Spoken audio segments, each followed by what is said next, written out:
Hello everybody and welcome to my channel. Today I will introduce you one of the most famous approaches employed by professionals to manage portfolio in times of crisis like the one we are observing right now. This model can add a lot of value even for individual common investor. And most importantly, it is relatively easy to apply. That's the reason why I want to share this model with you.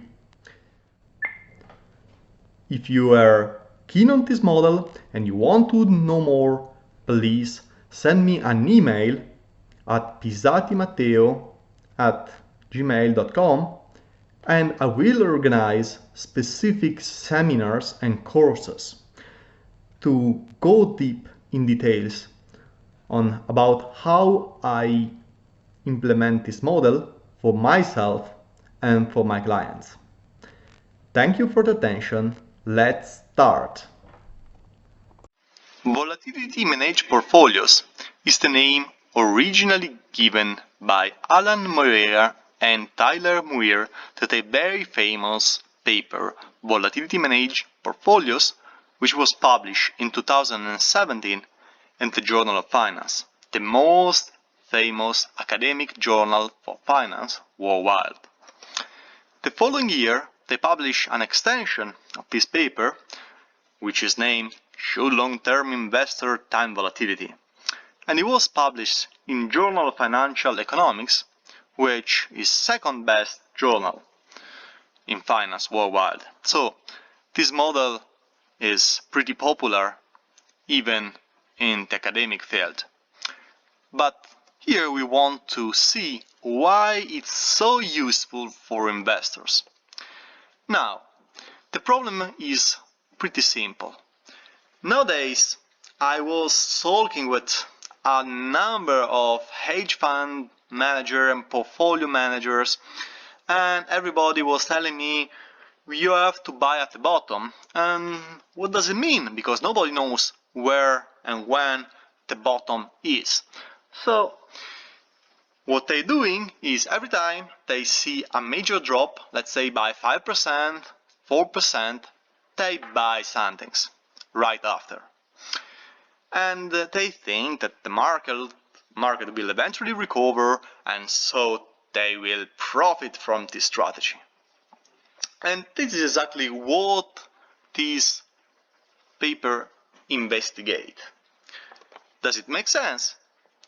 And the very short answer is no. And why no? Because if the crisis continues for longer than you were planning, you can incur in devastating losses. So this strategy to buy after each drop is not only very risky, but on average it harms investors. And that's the first main result which is provided by this paper. After that, in order to understand why it's so valuable, I have to introduce you the concept of Sharpe ratio. It's extremely easy concept. Expected Sharpe ratio is the ratio of the expected return that your stock or your index will make in the next future minus the risk-free rate divided by the expected volatility. Okay, so at the numerator we observe the measure of profit, while at the denominator we are writing a measure of risk. So what matters for real is the ratio of profit for unit of risk. So again, what is important is not what you can make, but what you can make for a given amount of risk. Okay? Good.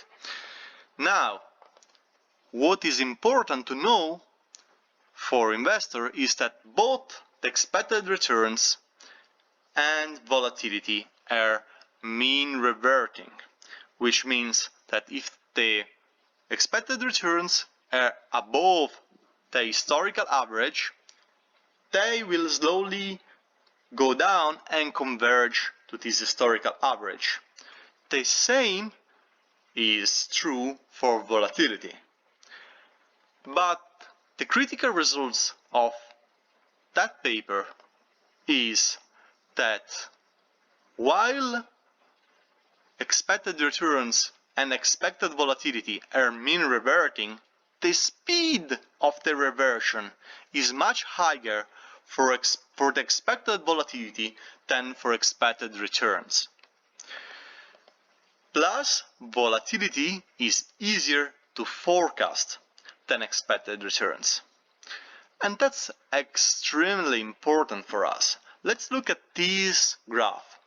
In the upper part, we observe the prices of the S&P 500, while the line under is the plot of the volatility. We observe that when a crisis hit the market, volatility spikes. Here is the dot-com crisis, and here is the real estate crisis of 2008. But the big difference is that, as we observe, is very clear for 2008, but similar stories apply even to other moments of crisis. Volatility reverses very quickly, while the markets keep rising for an extended period. And so, right after volatility is back to its historical average, you have still huge potential in terms of expected returns. And so, your expected profit per unit of risk is extremely high and is at its maximum right after the end of a crisis, when volatility is back to its historical long-term average. Even more importantly, volatility can be forecasted much more easily than returns. And so we can have a quite precise understanding on how it will move in the next few days, weeks or months. Now, we can reach some very important conclusion from these models, from this paper. During period of economic recession, stocks price collapse, and both expected returns and expected volatility rises. But volatility comes back to lower values much faster than expected returns. It makes sense to time volatility, reducing market exposure when volatility is too high, and to re-enter later when it lowers, but expected return is still high.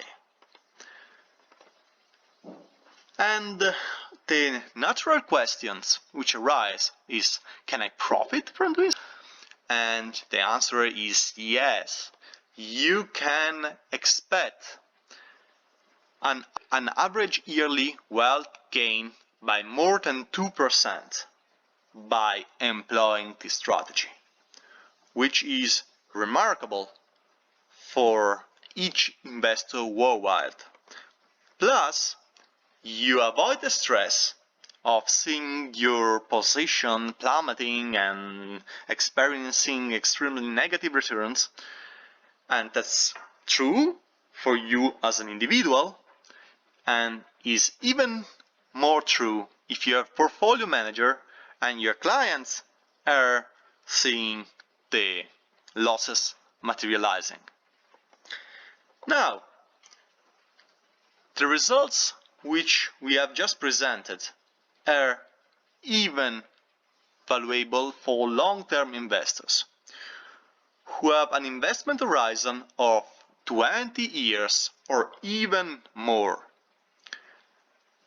Time timing volatility is especially useful when the change in volatility are due to change in fundamentals, like we have seen occurring in 2008. And they are relatively less valuable when the change in volatility are triggered by change in sentiment. So if it's just a matter of a bubble, the change in volatility are not that valuable as when the change in volatility are due to change in the fundamentals of the economy. Now, this is the Nikkei index, which is a pretty clear example of what I mean with changes in fundamentals. In the 80s, the Japanese market was reaching record heights every year. The economy was booming, but it was not just a matter of speculation. Of course, speculation took place, but the world economic system eventually collapsed in the early 90s of the past century. So here, as you see, the market never fully recovered, and timing volatility, mostly timing the dramatic collapse of 1989, would have added an immense and invaluable gain for all investors involved.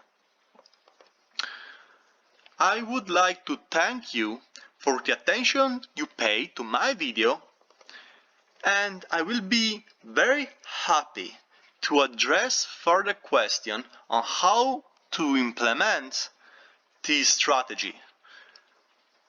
Please, if this is the case, if you want to go deeper and to see the details of how I implement this strategy for myself and for my clients, write me at pisatimatteo@gmail.com.